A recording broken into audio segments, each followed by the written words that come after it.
تو پہلا عمل جو میں گزارش کرنے لگا ہوں وہ یہ ہے کہ فجر کی نماز جب ہم پڑھتے ہیں، ایسا مریض جس کو بواسیر ہے یا ناسور ہے، دونوں کے لیے وہ فجر کی نماز جب پڑھے سنتے، فجر کی سنتے جب ادا کرے 2 رکعت، تو پہلی رکعت میں جب وہ فاتحہ اور آمین کے بعد صورت ملاتا ہے تو کون سی صورتیں ملائے؟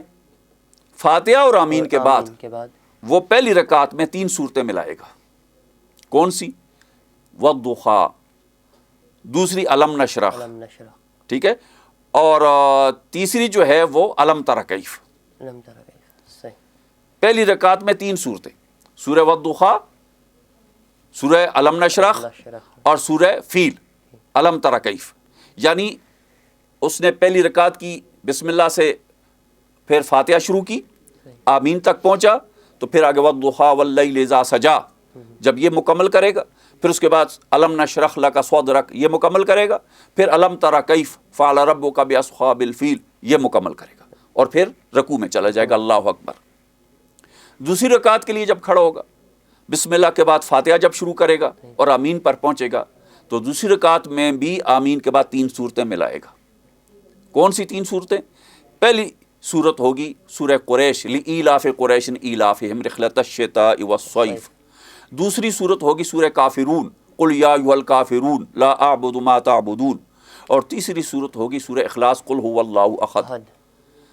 یعنی پہلی رکعت میں آمین کے بعد سورہ والضحیٰ، سورہ علم نشرح اور سورہ فیل، اور دوسری رکعت میں فاتحہ آمین کے بعد سورہ لإیلاف، سورہ ایلاف ملائے گا، لإیلاف قریش، دوسری سورہ کافرون اور تیسری سورہ اخلاص، اور پھر اللہ اکبر کہہ کر رکوع میں چلا جائے گا۔ اس طرح وہ 2 رکعتیں سنتوں کی مکمل کرے گا۔ اگر وہ یہ روٹین بنا لے گا مریض، چاہے وہ بواسیر کا ہو چاہے ناسور کا ہو، اگر یہ فجر کی سنتوں میں یہ صورتیں پڑھنا اپنی روٹین معمول بنا لے گا، انشاءاللہ العزیز چند دنوں، چند ہفتوں بعد یا مہینے 2 مہینے بعد اللہ پاک فضل فرمائیں گے، اس کو اس بیماری سے نجات عطا فرمائیں گے۔ سبحان اللہ۔ یہ تو پہلا ہمارا عمل تھا۔ دوسرا بواسیر کے لیے ایک عمل اور ہے، وہ یہ ہے کہ مغرب کی نماز جب آپ پڑھ لیں، 3 فرض اور 2 سنت پڑھ لیں، اس کے بعد 2 نفل پڑھیں، 2 نفل پڑھیں۔ 2 نفل پڑھنے کے بعد پھر آپ نے استغفار پڑھنا ہے۔ لیکن 2 نفل کیسے پڑھنے ہیں؟ 2 نفل اس طرح پڑھنے ہیں، جب آپ نفلوں میں بسم اللہ اور فاتحہ کے بعد آمین تک پہنچیں گے، ٹھیک ہے جی، تو پہلی رکعت میں آپ نے سورہ علم نشرح پڑھنی ہے اور اللہ اکبر کہہ کر رکوع میں چلے جانا ہے۔ دوسری رکعت میں بسم اللہ، فاتحہ اور آمین تک جب پہنچے، اس کے بعد دوسری رکعت میں سورہ فیل پڑھنی ہے، علم تر کیف فعل ربک باصحاب الفیل، اور پھر اللہ اکبر کہہ کر رکوع میں چلے جانا ہے۔ یعنی 2 نفل پڑھنے ہیں، پہلی رکعت میں آمین کے بعد سورہ علم نشرح پڑھنی ہے، اور دوسری رکعت میں بسم اللہ، فاتحہ، آمین کے بعد آپ نے سورہ فیل پڑھنی ہے، اور پھر اس کے بعد عام نماز کی طرح مکمل کر لیں۔ جب نماز 2 نفل مکمل ہو جائیں، پھر آپ نے 100 دفعہ استغفر اللہ ربی من کل ذنب واتوب الیہ۔ اگر اتنا پورا نہیں پڑھ سکتے تو استغفر اللہ ربی من کل ذنب اتنا پڑھ لیں۔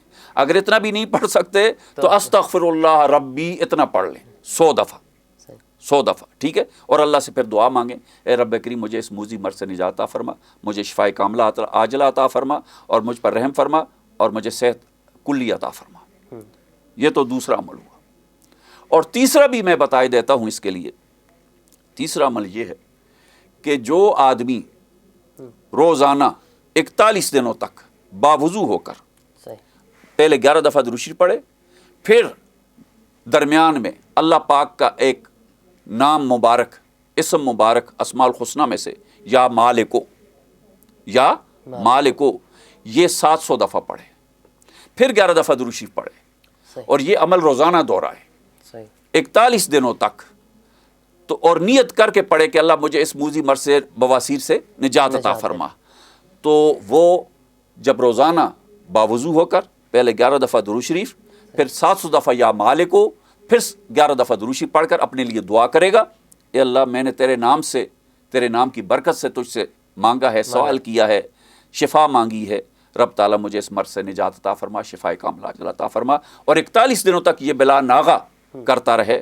اور خواتین کے لیے یہ ہے، اگر کسی خاتون کو ہو اور ناغے کے دن ان کے آتے ہیں، ان دنوں میں جن دنوں میں نماز نہیں پڑھ سکتی تو وہ ان دنوں میں بھی پڑھ سکتی ہیں. یہ چونکہ اللہ پاک کا نام ہے، ان کے لیے کوئی پابندی اس میں نہیں ہے، تو وہ 41 دن پورے کر لیں. ہاں اتنا ہے احتیاطاً وضو کر لیں اپنے لیے اب، تاکہ وہ تسلی ہو جائے ایک.